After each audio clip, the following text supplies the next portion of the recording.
Hi, this is Keshav यार। आज शुरू करेंगे हम लोग chapter 1 locating places on earth. तो चलिए आज हम लोग क्लास 6 का नया चैप्टर शुरू करते हैं। तो आज का इस लेक्चर में पूरे चैप्टर आप लोगों का कंसेप्ट क्लियर हो जाएगा। ठीक है, चलिए आगे बढ़ते हैं। तो ये देखिए, पहला जो कंसेप्ट है ए मैप एंड इट्स कंपोनेंट्स। तो मैप क्या है और उसका कंपोनेंट्स क्या है उसे समझ लेते हैं।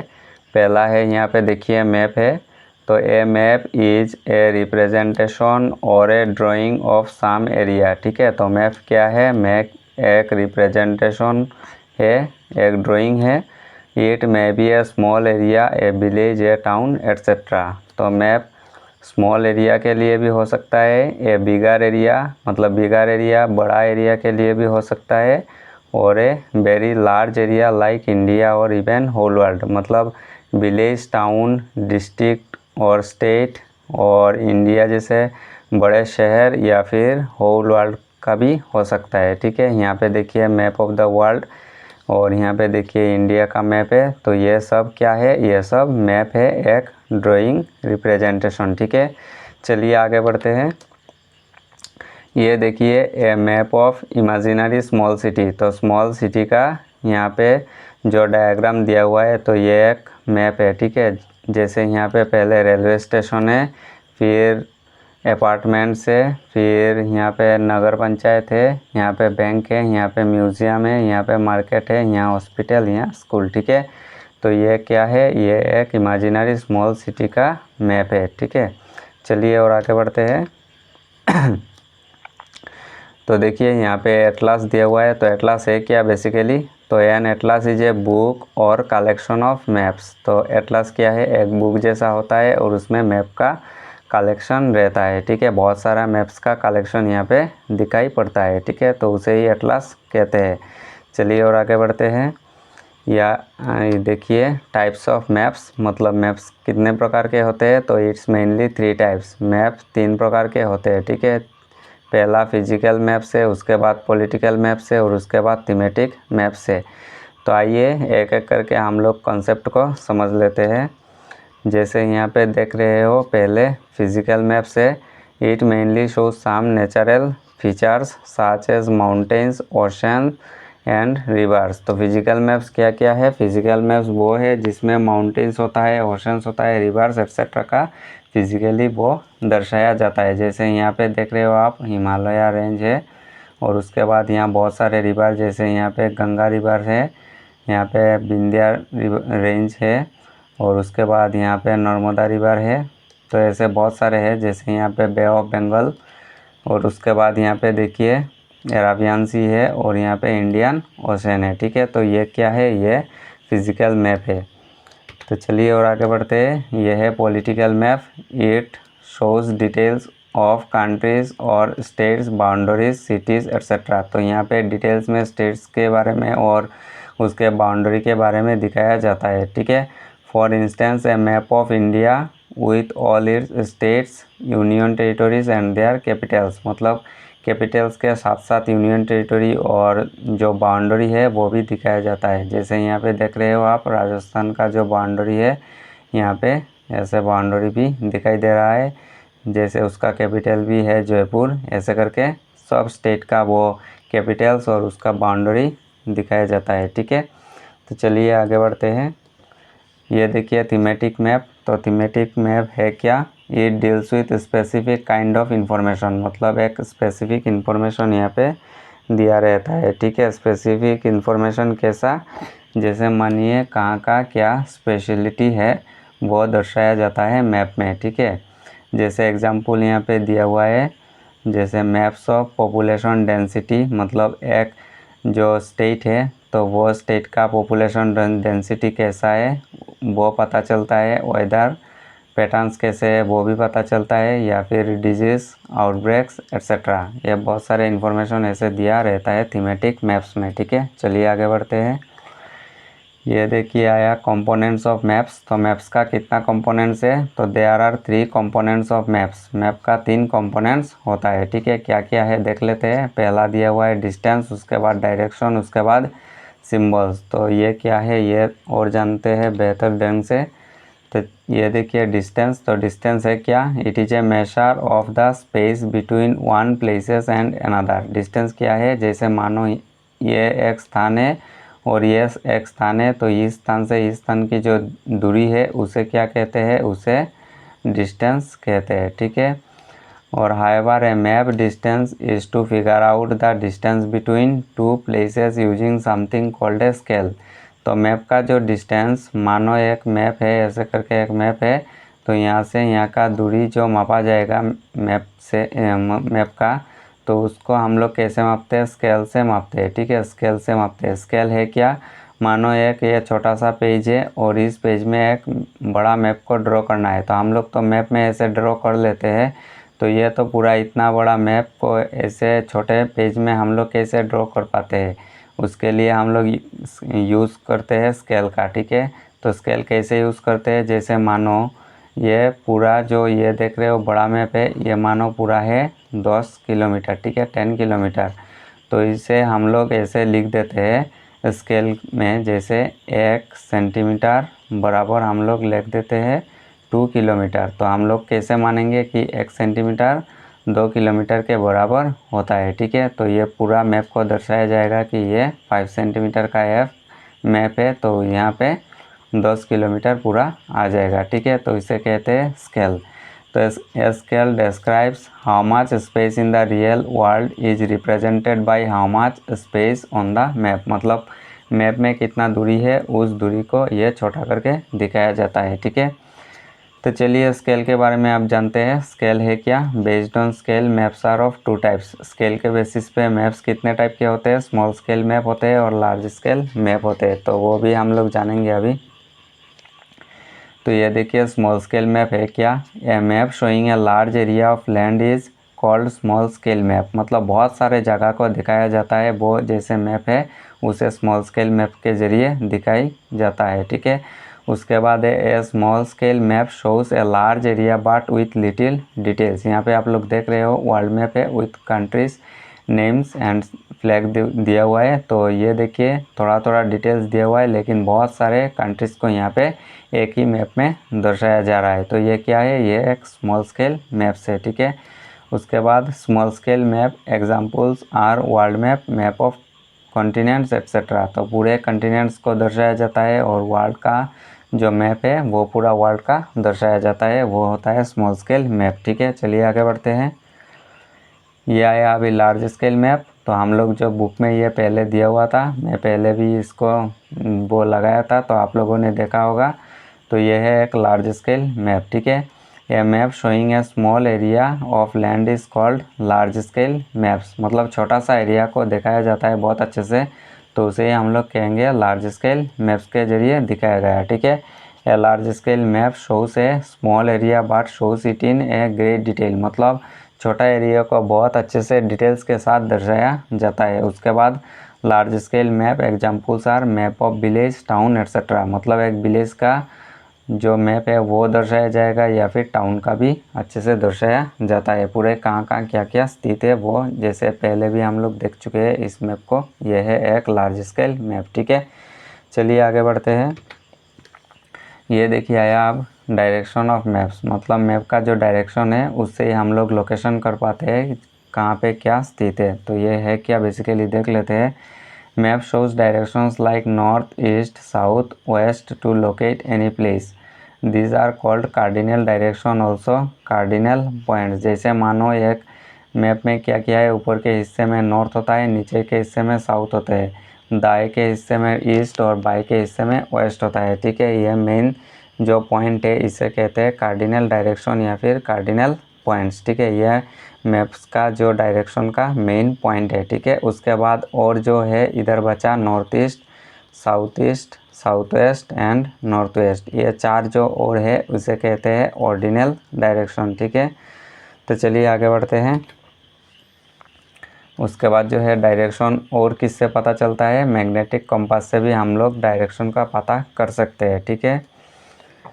जैसे मानो magnetic compass also helps in finding out direction of a place, it's magnetic needle always points towards north south direction. मतलब ये देखिए एक मैग्नेटिक कंपास है और हमेशा ये जो रेड वाले हिस्से नॉर्थ की ओर दर्शाया जाता है और साउथ वाले हिस्से नीचे की ओर दर्शाया जाता है। और इससे हम लोगों को पता चलता है कि हम लोग अभी कहाँ है और किस जगह पे है और किस डायरेक्शन पे है। ठीक है, चलिए आगे बढ़ते हैं। ये देखिए अभी आया सिंबल। तो सिंबल है क्या? Symbol are another important component of maps, मतलब मैप्स का एक बहुत इम्पोर्टेंट कंपोनेंट है सिंबल। तो symbol helps to show different features such as buildings, roads, bridges, trees, railways lines और a well using certain letters and for natural elements such as river, a pond जैसे एक तालाब, river नदियाँ और forest जंगल। in that way numerous details can be shown in the limited space available on the map। मतलब एक छोटा सा मैप में ये सिंबल के ज़रिए हम लोगों को पता चलता है कि कहाँ पे क्या स्थित है। यहाँ पे देखिए बहुत सारे सिंबल दिया हुआ है। तो ये इंडिया का जो गवर्नमेंट है हमारे कंट्री के, उसने फिक्स्ड किया है बहुत सारे जो सिंबल्स है। तो हम लोग देख लेते हैं सिंबल्स क्या क्या मानते हैं। जैसे रेलवे लाइन के लिए, ब्रॉड गेज के लिए ऐसे सिंबल। उसके बाद है metre gauge railway station, metre gauge ये रेलवे स्टेशन ये। ठीक है, रोड्स के लिए ये मेटल वाला रोड और ये अनमेटल वाला रोड के लिए यूज़ होता है। ठीक है, बाउंड्री जैसे इंटरनेशनल बाउंड्री के लिए ये होता है, डिस्ट्रिक्ट के लिए ये होता है और स्टेट के लिए ये होता है। ठीक है, उसके बाद रिवर जैसे ये वेल, ये टैंक या फिर कैनल, ब्रिज। तो ये इससे करके देख रहे हो आप। टेंपल के लिए ये वाला सिंबल, चर्च के लिए ये, मॉस्क के लिए ये और ये छतरी के लिए। पोस्ट ऑफिस के लिए ऐसा सिंबल होता है, पोस्ट एंड टेलीग्राफ ऑफिस के लिए ऐसा सिंबल, पुलिस स्टेशन के लिए PS ऐसा लिखा होता है। ठीक है, सेटलमेंट के लिए ये वाला हिस्सा और ग्रेवयार्ड के लिए ये वाला हिस्सा। ठीक है, ट्रीज के लिए ये, ग्रास के लिए ये वाला हिस्सा। ठीक है, चलिए और आगे बढ़ते हैं।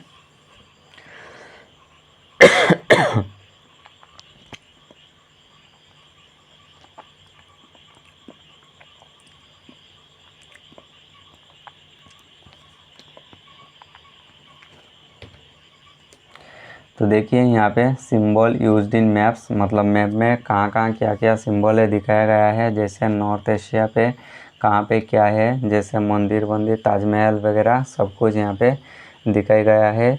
जैसे साउथ ईस्ट एशिया में क्या क्या मिलते हैं, ईस्ट एशिया में क्या क्या है, ऐसे करके सब सिंबल यहाँ पे दिया हुआ है। तो सिंबल ऐसे ही यूज़ होता है। ठीक है, और हम लोग पहले भी देख चुके हैं कि सिंबल कैसे कैसे कहाँ पे क्या यूज़ होते हैं। ठीक है, उसके बाद ये वाला कॉन्सेप्ट आया, अभी इम्पोर्टेंट कॉन्सेप्ट है ग्लोब का।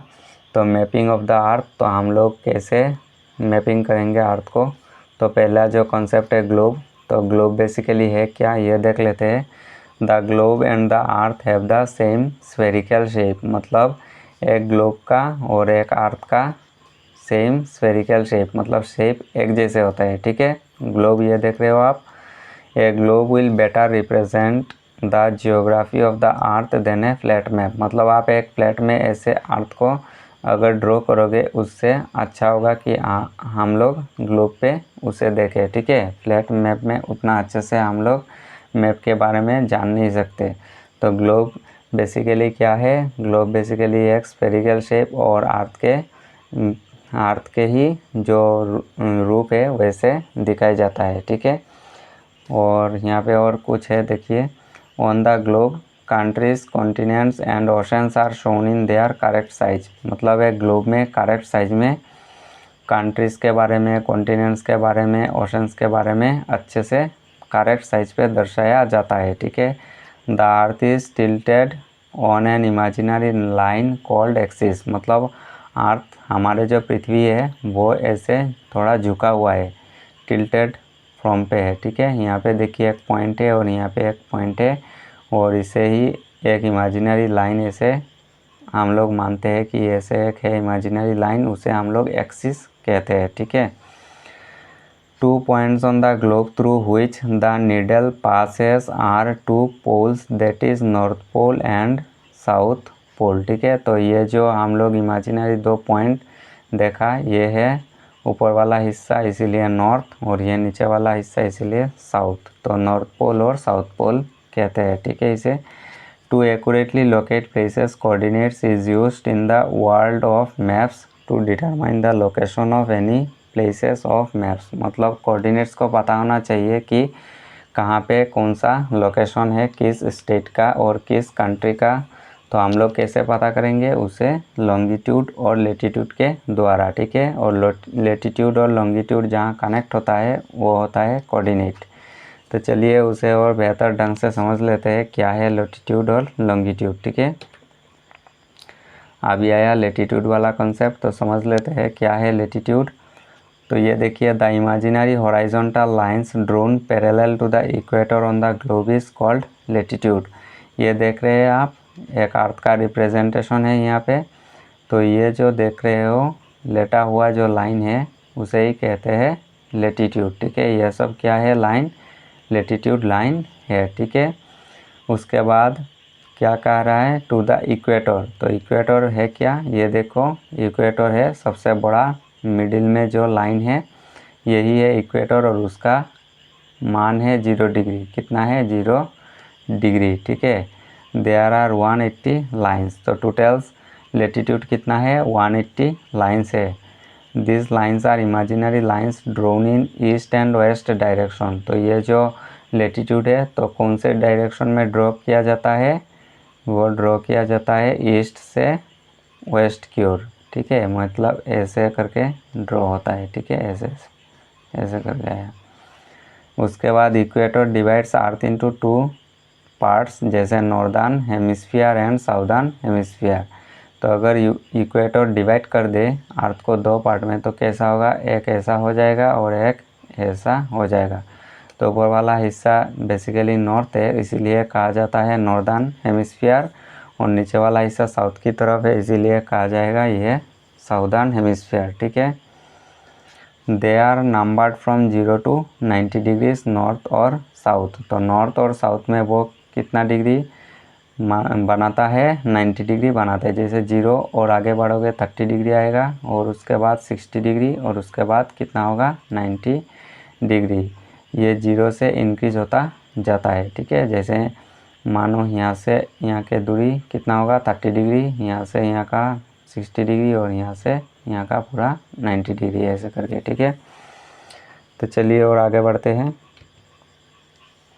अभी आए इक्वेटर पे। तो इक्वेटर है क्या, equator is a circle and longest latitudes. हम लोग पहले भी देख चुके हैं, ये जो इक्वेटर है यह सबसे लंबा लेटीट्यूड है, ठीक है। और ये पूरा सर्कल है, इधर तो हाफ दिखाई दे रहा है लेकिन उसके पीछे भी और है, ठीक है। तो यह है लॉन्गेस्ट लेटीट्यूड, और इसका मान है 0 डिग्री, ठीक है। ये देखिए यहाँ पे दिया हुआ है 0 डिग्री, तो इसका मान है 0 डिग्री। तो चलिए और आगे बढ़ते हैं।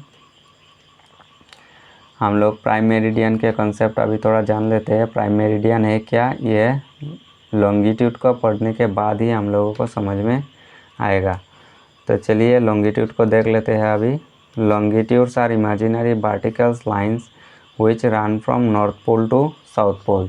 तो लॉन्गिट्यूड बेसिकली है क्या, वो नॉर्थ पोल से साउथ पोल की ओर खींचा होता है, ठीक है। जैसे यहाँ पे नॉर्थ पोल और ये देखिए साउथ पोल। तो ये जो इमेजिनरी लाइन है, वर्टिकल लाइन, ये सब क्या है, लॉन्गिट्यूड है, ठीक है। और जो 0 डिग्री वाला लाइन है उसे ही हम कहते हैं प्राइम मेरिडियन, ठीक है। क्या कहते हैं उसे, प्राइम मेरिडियन कहते हैं, और उसका मान है 0 degree. It is called Greenwich median. तो इसे ग्रीनविच मीडियन भी कहते हैं और ग्रीनविच मीन टाइम भी इसे कहते हैं, because in the year 1884 some nation decided that the meridian passing through Greenwich an area of London in England would become the international standard for the prime meridian. It is marked as 0 degree. मतलब इसे ही international वो meeting हुआ था, और उसके बाद 1884 में यह इमेजिनरी लाइन खींचा गया, और उसे कहा गया कि इससे हम लोग टाइम डिसाइड करेंगे, और उसे माना 0 डिग्री, ठीक है। तो ये हम लोग और देख लेते हैं क्या है। ये देखिए यहाँ पे जो प्राइम मेरिडियन है इसे हम तो ना तो ईस्ट कहेंगे और ना तो वेस्ट कहेंगे। क्यों, क्योंकि ये बेसिकली ना तो ईस्ट की ओर है ना तो वेस्ट की ओर है पूरी तरह से, ठीक है। इसीलिए यहाँ पे 0 डिग्री माना है, ठीक है। अगर इधर होता तो ये किस दिशा में होता, ईस्ट दिशा में होता, इधर होता तो ये वेस्ट दिशा में हो जाता, लेकिन ये पूरा मिडिल में है, इसीलिए इसे ना तो ईस्ट कहा ना तो वेस्ट कहा। सेम इक्वेटर को भी ऐसे ही कहते हैं जैसे हम लोग लेटीट्यूड पे पढ़ा। ये जो इक्वेटर है पूरा मिडिल में है, इसीलिए इसे ना तो नॉर्थ कह रहे हो ना तो साउथ, ठीक है। तो ये कुछ भी नहीं कहा जाएगा, इसे कहा जाएगा 0 डिग्री नॉर्थ और साउथ, ठीक है। इधर होने से नॉर्थ कह देते हैं, इधर होने से साउथ कह देते हैं। बेसिकली ये मिडिल में है पूरा इक्वेटर, ठीक है। तो चलिए और आगे बढ़ते हैं। ये देखिए अभी आया प्राइम मेरिडियन वाला कॉन्सेप्ट। यहाँ पे हम लोग अच्छे से समझ लेते हैं प्राइम मेरिडियन है क्या। It is the line of longitudes at 0 degree which divides the earth into 2 equal halves. यहाँ पे पहले हम लोग देखा इक्वेटर 2 पार्ट में डिवाइड किया अर्थ को। जैसे एक अर्थ है तो इक्वेटर ने 2 पार्ट में डिवाइड किया, एक नॉर्दर्न हेमिस्फीयर और एक था साउदर्न हेमिस्फीयर। तो ये तो हो गया हॉराइजॉन्टली, ठीक है। और अगर वर्टिकली अर्थ को डिवाइड करें तो वो किसने डिवाइड करेगा, प्राइम मेरिडियन ने डिवाइड करेगा। और इधर की जो पार्ट है वो हो जाएगा, क्या होगा वो, ये हो जाएगा ईस्टर्न हेमिस्फीयर, ठीक है, ईस्टर्न हेमिस्फीयर। और इस जो पार्ट होगा ये हो जाएगा वेस्टर्न हेमिस्फीयर। इधर है eastern hemisphere and western hemisphere. तो समझ में आया, वेस्ट की ओर होने से वेस्टर्न हेमिस्फीयर, ईस्ट की ओर होने से ईस्टर्न हेमिस्फीयर, ठीक है। लॉन्गिट्यूड्स कितने मान होता है उसका, 0 to 180 डिग्री इसका मान होता है, ईस्ट और वेस्ट, ठीक है। ईस्ट कह लो या फिर वेस्ट कह लो, उसका मान हमेशा क्या होगा, 0 to 180 डिग्री। चलिए आगे बढ़ते हैं। अभी हम लोग आ रहे हैं धीरे धीरे टाइम की कॉन्सेप्ट की ओर। तो पहले हम लोग लोकेट कर लेते हैं अर्थ को, कैसे वो लोकेट होता है। तो चलिए देख लेते हैं। Latitudes and longitudes are intersect each other and from a network of line is called grid lines. तो ये देख रहे हैं बहुत सारे ये नेट की तरह प्रोड्यूस किया है लॉन्गिट्यूड और लेटीट्यूड ने। तो इधर देखिए ये है लॉन्गिट्यूड वाला लाइन और ये है लेटीट्यूड वाला लाइन, और यहाँ पे ये कट किया तो यहाँ पे क्या हो गया, ये एक पॉइंट हो गया और इसे ही हम लोग कहते हैं कोऑर्डिनेट्स, ठीक है। तो ये कौन सा कोऑर्डिनेट्स है, ये 40 डिग्री नॉर्थ और 30 डिग्री वेस्ट वाला कोऑर्डिनेट है, ठीक है। जैसे यहाँ पे 40 डिग्री हुआ तो ये किस दिशा की ओर है, बिकॉज यहाँ पे इक्वेटर है, इक्वेटर 0 डिग्री पे है, ठीक है। तो 0 डिग्री के ऊपर ही है ये 40, तो ये 40 क्या हुआ, ये 40 हो गया नॉर्थ, ठीक है, 40 हो गया नॉर्थ। तो यहाँ पे हो 40, यहाँ पे हो, यहाँ पे हो, कोई भी स्थान पे हो, इस लेटीट्यूड पे हर जगह का मान क्या होगा, इस लेटीट्यूड पे हर जगह का मान हो जाएगा 40 डिग्री।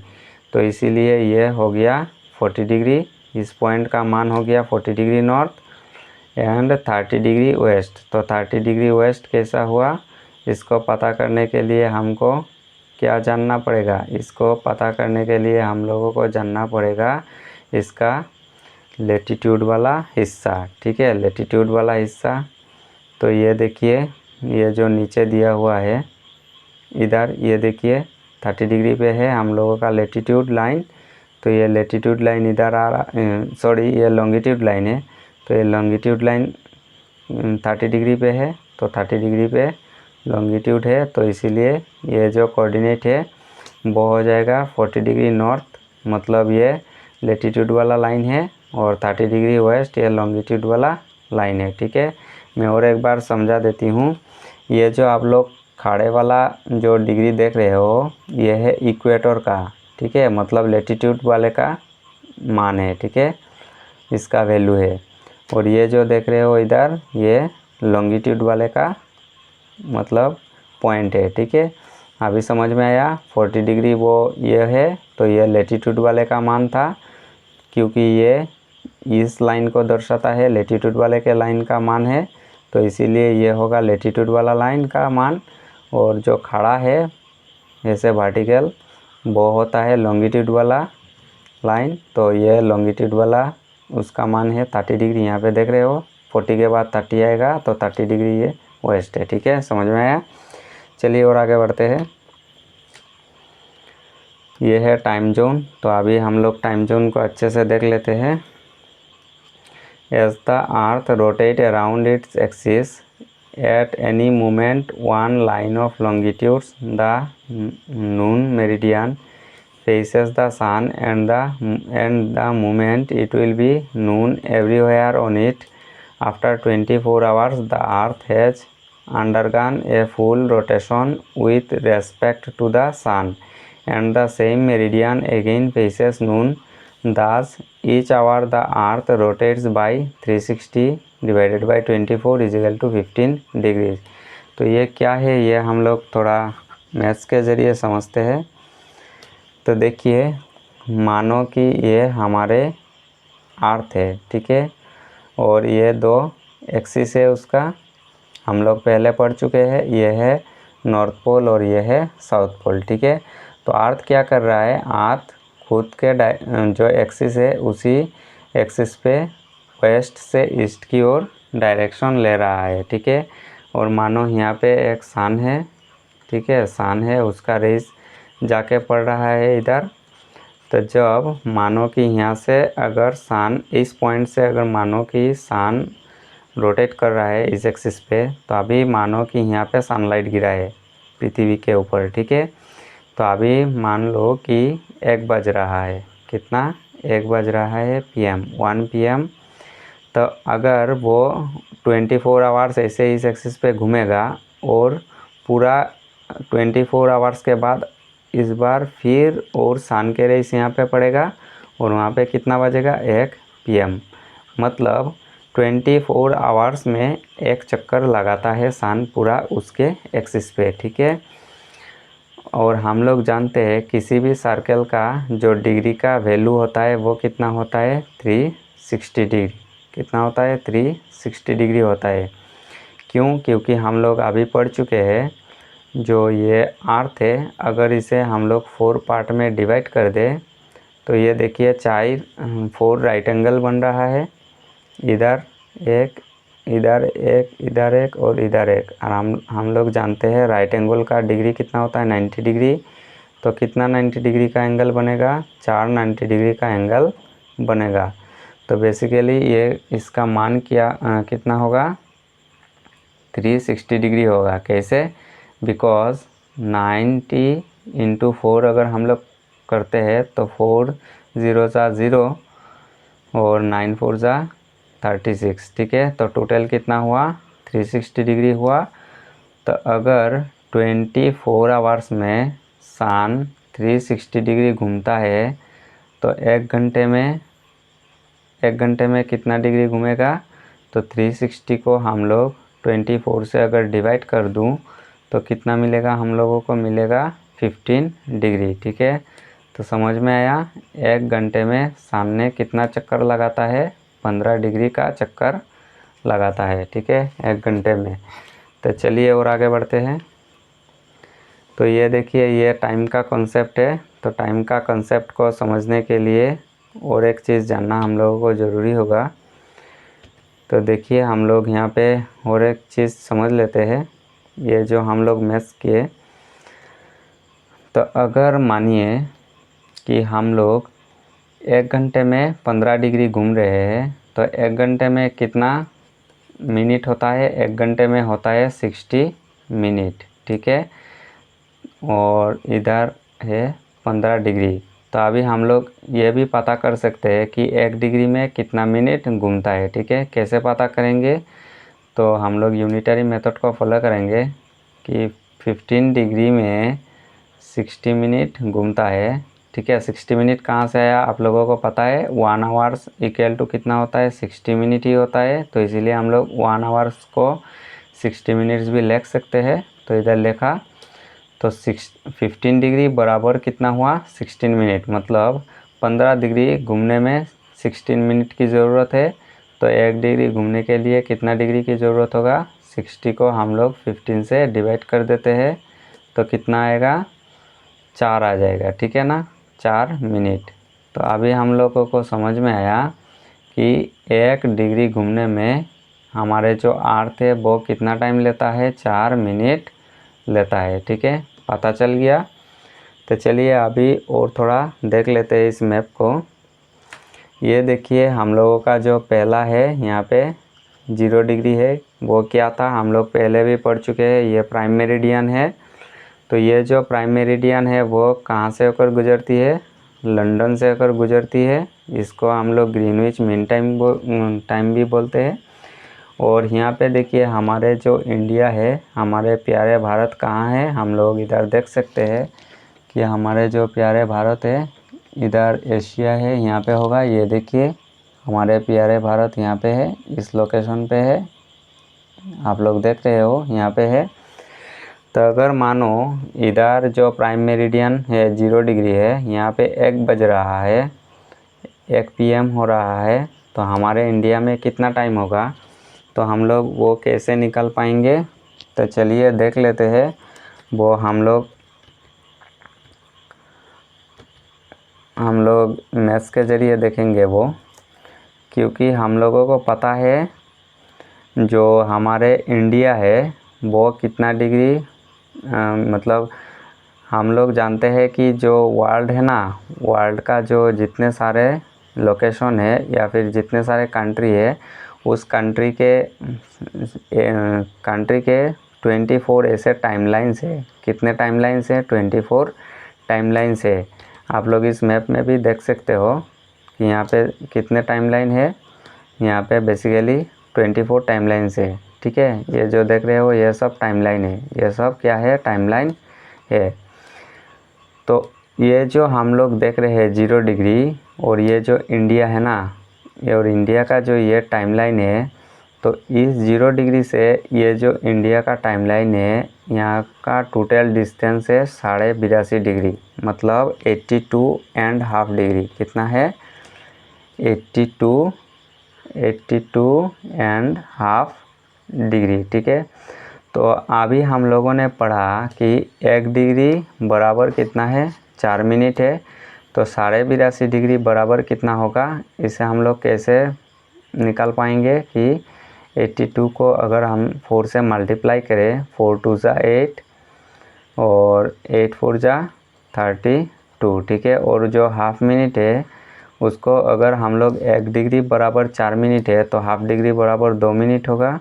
2 को ऐड कर देते हैं, 8 और 2 कितना होगा, 10, 10 का 0, 1 कैरी, 2 और 1 3 और है 330 मिनट हुआ, ठीक है। समझ में आया, 330 मिनट होगा। 82.5 डिग्री को अगर हम लोग मिनट में कन्वर्ट करें तो होगा ये 330 मिनट।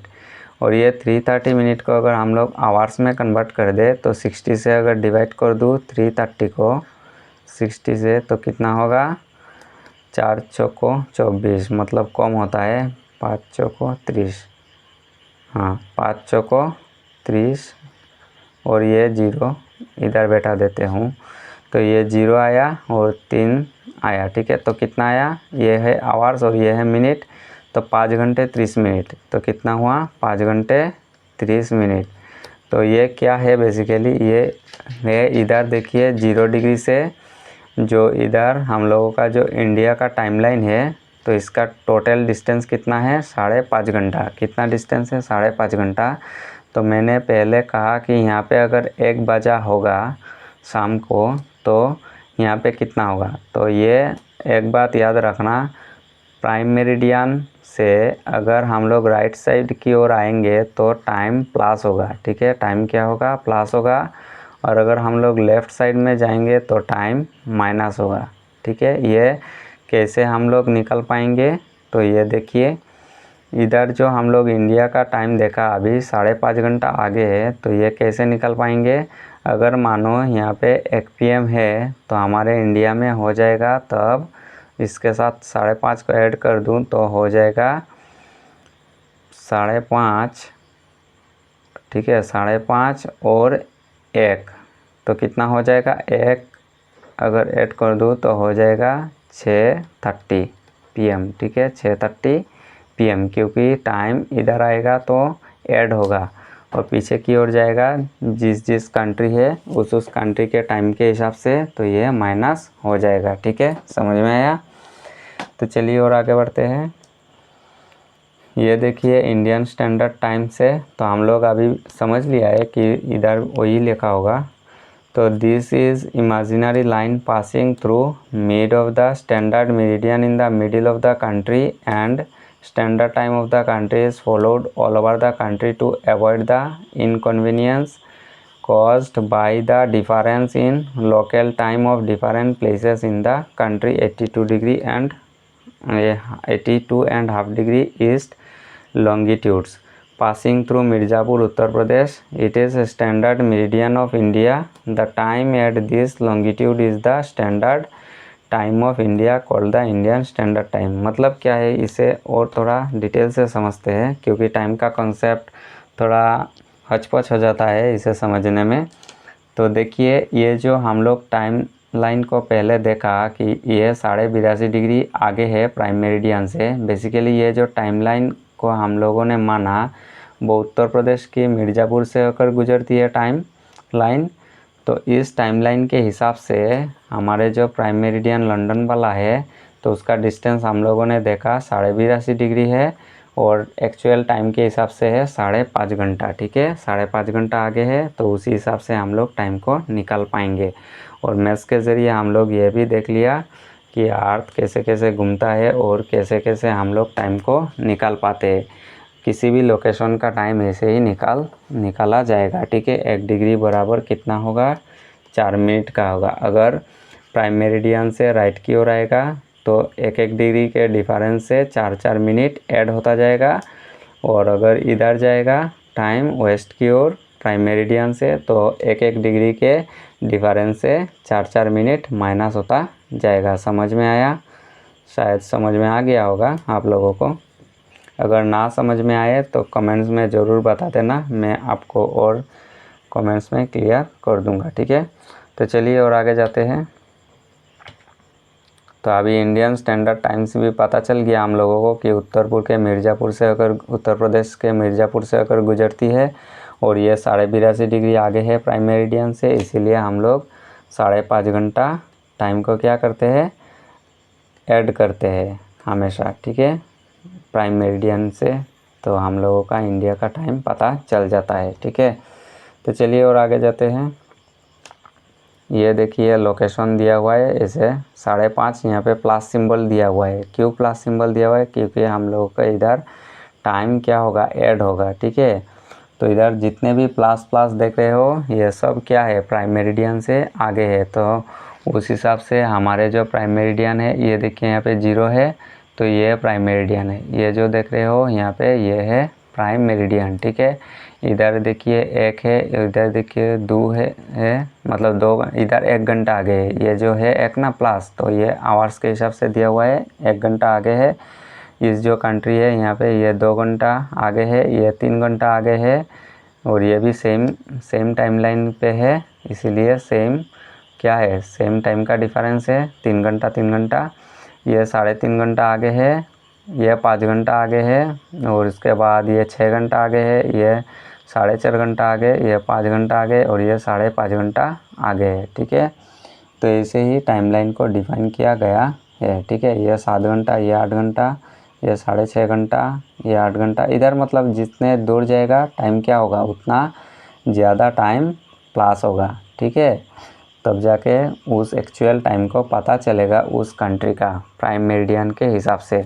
और जितना इधर की ओर जाएगा उतना टाइम माइनस होगा। जैसे यहाँ पे देख रहे हो -1 दिया हुआ है तो मतलब इधर तो दिखाई नहीं पड़ रहा है हम लोगों को। और ये देखिए -11 दिया हुआ है इधर, तो इस हिसाब से इधर जितना जाएगा माइनस होता जाएगा टाइम और इधर जितना आएगा इतना प्लस होता जाएगा। ठीक है, तो चलिए और आगे बढ़ते हैं। फ़िलहाल ये चैप्टर ही ख़त्म हो गया। तो thank you, all the very best. आप लोगों ने इतने समय इस चैप्टर को देखा और सब कंसेप्ट मैंने एक ही वीडियो में कवर कर दिया। शायद आप लोगों को समझ में आ गया होगा। अगर समझ में ना आए तो कमेंट करके ज़रूर बताना। Thank you, all the very best.